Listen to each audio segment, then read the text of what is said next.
Hello everyone, I'm Ceri Griffiths and this is just a little bonus video. I've just finished filming Coffee with Ceri, which I will put a link in the description box. I can't speak today. In the description box below, and it's all about art journals and what they mean to me.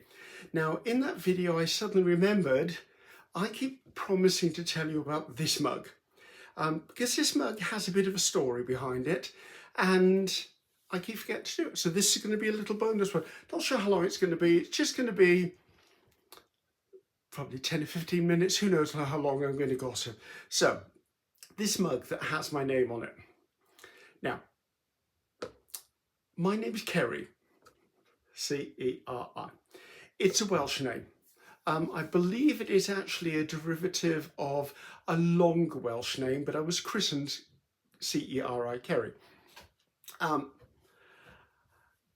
Growing up, and even to this very day, and I don't know why I still do it nowadays, but I still do it. You know when you go into,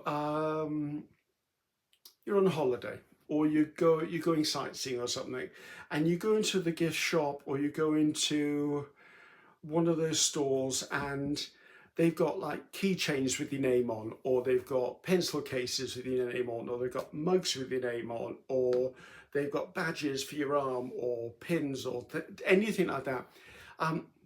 I always used to go in and diligently search through all of them. Never did I find anything with my name on. To this very day, I've only ever found this.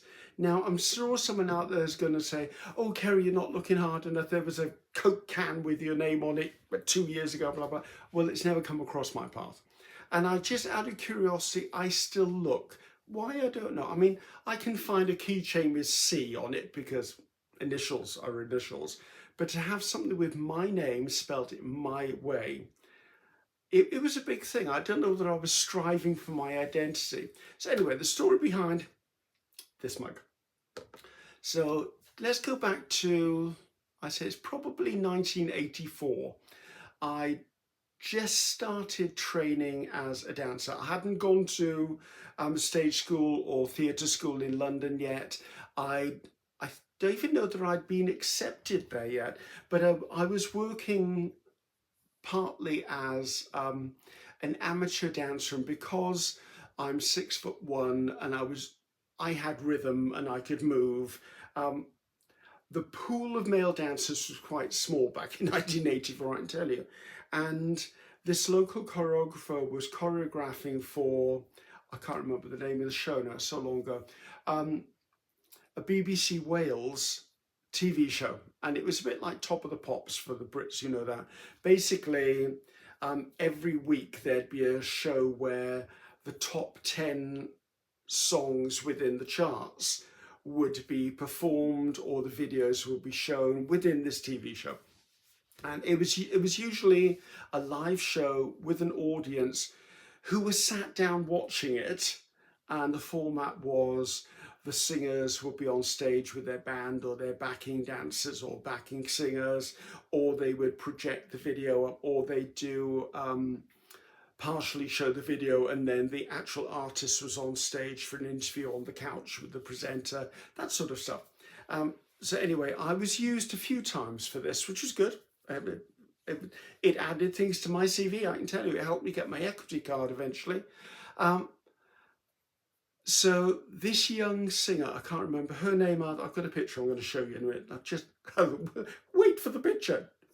Talk about different. I was very different back then.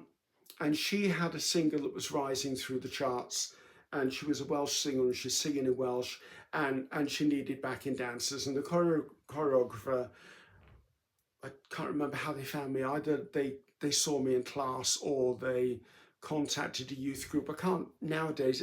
It's a long time ago, guys. It's a long time ago. So anyway, so there I am, 24 little me, going, oh my God, do TV shows. And I did do TV shows as a performer, not a lot of them, just a few. So anyway, let's show you the shot. You ready for this? Scary. Oh my God. Who is this guy? So I don't know whatever became of her. She was the lead singer. I don't know what became of the girls. Unfortunately, I did work with Julian a few years later professionally, and sad to say he passed away probably 25 years ago now. And we're not going to go into that because that's quite emotional, because he was a real good friend of mine. Uh, anyway, so we travelled up to, it was being filmed in Carnarvon, which is North Wales. So we travelled the whole length of Wales to get to Carnarvon. We were staying in B&Bs and stuff like that. And we'd been on set the day before, and we'd rehearsed, and of course we had the evening free because it was all going to be filmed the next day in the daytime. And once it was finished filming, we were then travelling back that night. So where everyone else sort of legged it to the pub or went and found food, I just wandered around around Carnarvon. I mean, it's a tourist place as well as anywhere else. Now, for those of you who are not fully aware, Wales has obviously North Wales, South Wales and West Wales. The east part is connected to England. So North Walians and South Walians are different. They wouldn't be. They're different regions of the same country as far as we're concerned. Whereas in South Wales, we do have Welsh as our language, although predominantly English is spoken, but Welsh is ever present, like on signposts and street names if they're Welsh, or city names. So we have that sort. But in Carnarvon, which is North Wales, there are a lot, or used to be. Remember, this is 1984. I've not been back since then. The North Walians are very much, Welsh is our first language. You will speak Welsh. So a lot of stuff is very Welsh driven, and English back then, even though it was an accepted language up there, it was very much, you were expected to speak Welsh, and if you spoke English, that was fine. Whereas in South Wales, you spoke English, and if you spoke Welsh, it was a benefit. So it's a bit of, and we're not a million miles away from each other, but it's just what it is. So I went out and I went wandering around and popping into the shops to see what was there. And I walked into one of these tourist shops, and there was my mug sat on the shelf. I had never seen anything with my name on it before. I was so excited, so excited. So I spent money and I bought the mug, and I got it back, and I wrapped it up in my clothes and put it in my bag so it wouldn't get damaged. And I brought it home with me back to Cardiff. And I used it once or twice, but because it was so precious to me, I didn't want the damage that you could get in the washing up, and I didn't want it chipped, and because I probably knew I'd probably never get another one. So then when I started traveling, it stayed here in my home with my other possessions. And then did I take it with me? Yes, I did. When I moved to live in Chicago, I took it with me because Chicago was going to be my home. Well, actually, it was Glenview, north of Chicago, one of the suburbs. And then when I moved to Australia and I moved to Sydney, my mug came with me to Sydney. And then when I moved myself back to Britain again, it then was back home.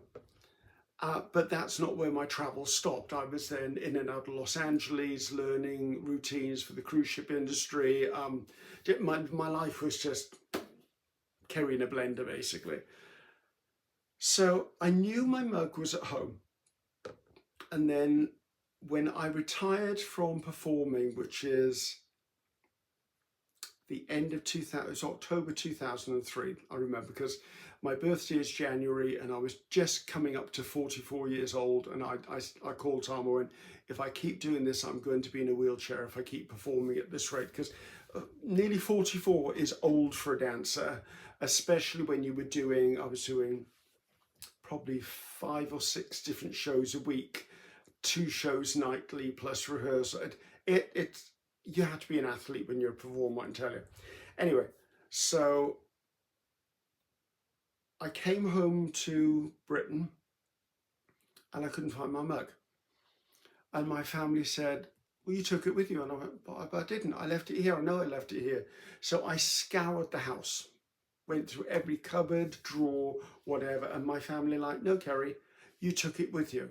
So they got me to the point where my mother and sister had me convinced I'd taken the mug with me. And I was like, no, I haven't taken it with me. I know I haven't taken it. But anyway, I lost that mental battle. So I was resigned to the fact that it had gone. So about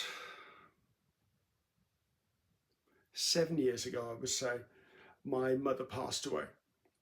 So my sister and I, we all three of us shared a house because mum was disabled. My sister was her official carer. I came back to home because mum was getting worse and I needed to support where I could. At the same time, still trying to hold on to a career and traveling for work at this point, not working on cruise ships, but traveling to teach and demonstrate and lecture and judge internationally. So I was still in and out of the house, but I pretty much wasn't gone for more than, I'd say, a week at a time. So anyway, mum passed away, so I just left my sister and I living in this house. And we went through all the belonging. We did what you have to do when you lose a relative. We took what was her life and we disposed of it in the way she would have wanted it disposed of. And we did it in such a way that we could move on with our lives. So anyway, fast forward to September last year. So we're in 2025 now, September 2024. I can't go into details because I'm still really quite emotionally raw with this. My sister had pain, which she'd been dealing with for 3 or 4 weeks. Went to the doctor sent her for a scan, the scan people sent her for an x-ray, and basically they discovered cancer. They said she had 3 to 4 years to live. 5 weeks later, I was organising a funeral. So let's just leave that because I can't, because I'll be a flipping mess at this point. So of course, once I'd done all of everything that I needed to do, and then I was dealing with paperwork and trying to unravel someone's life yet again, I wanted to simplify the house that I live within because there is no one after me. And I know because I have dealt with at least 3 or 4 deaths within my family, relatives, where I've had to deal with the legal ramifications, closing bank accounts, doing insurances, selling property, clearing a house. And I was like, oh my God, how do you do this? And I've done it. I've cleared 3 houses now. So when it came to me, I was like, no, I cannot do this to someone else who is pretty much going to be a stranger. Well, they're not actually. I now know who the executor of my will is, and it's going to be my godson and his wife, and they've offered to do it. And I'm like, thank you. But in fairness to them, I am decluttering and filtering all the stuff out of the house that I'm never going to use, never going to touch, never wanted in the first place, didn't even know it existed. And so I've spent, 8 months now, I've been dealing with that week in, week out, just drilling down, getting stuff done, redecorating, which is why sometimes I've sounded a bit tired. But enough of me, rolling about the mug. So it came a point where I was like, right, there's an attic in this house. Years and years ago, I took all of my stuff out of the attic and put it into a storage unit because I didn't want to be up and down the ladder. I didn't feel safe doing it. I didn't want to do it. And since then, I've downsized the storage unit and I no longer have the storage unit. So I did work on my own stuff. However, my mother and sister were of the mind of out of sight, out of mind. So if they didn't want anything, instead of deciding to get rid of it, they just put it in the attic and probably forgot about it. So I knew there was a lot of stuff in the attic. So I called a friend of mine and said, listen, can you come around and just help me get the attic empty? You don't have to sort it. You don't have to do anything. I just need someone at the bottom of the ladder who can take the stuff that I'm handing down to them and you can put it in the guest room, which is my old bedroom, which I haven't finished sorting anyway, and then I can periodically work on it, because when that attic hatch is closed, I never want to go into the attic again. So it took us best part of a day, got everything out of the attic, and then I have systematically trawled through box after box after box, thousands of photographs, which half of them I'd never even seen, belongings, possessions, junk, absolute rubbish that should never have been put up there. I mean, who puts an entire roll of carpet underlay in the attic and it's there for 30 years? Do you know what being in an attic does to that? It doesn't do nice things. It was dusty, nasty, and sticky and falling to bits. Rant over.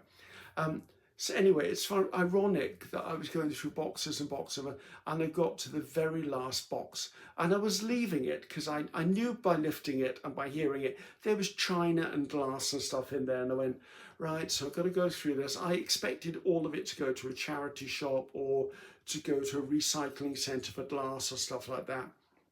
So anyway, opened the box, and in the corner was my mug, along with a load of other stuff I didn't even know existed. But there was my mug. So all the way along, it had been in the attic, and my sister and mother had put it in a box, put it up there, and promptly forgotten. I was so happy to find this, because I had never had anything that was mine that had my name on it. And why that was so important, I don't know. Whether it was establish my identity, or it said this possession is mine. I don't know why it was so important to me, and to this very day I love this mug. And the only time I use this is to do coffee with Ceri with you guys, and I would be very, very upset if it was broken, which is why I'm very, very careful with it. So it just, everything in our lives has a story. This definitely has a story, and believe me, this has numerous stories, but we're not going to go into those stories. So that's the story of the mug. That's why this is really important to me. So this was just a bonus little video, guys, because I promised it and I've delivered. So I'm going to say goodbye. Thank you for letting me ramble. Hopefully you enjoyed that. If you've got a very special little possession, let me know what it is in the comments. I'm sure, as long as you don't mind sharing that with us, I'm sure everyone will love reading, oh, I've got a special lucky sock or something, or my car has a dent in it which saved my life and I've never had the car repaired. Or just things like, it'd be nice to hear what everyone else has. So for me, it's a mug. So anyway, I'm going to leave you guys. You take care. Goodbye now.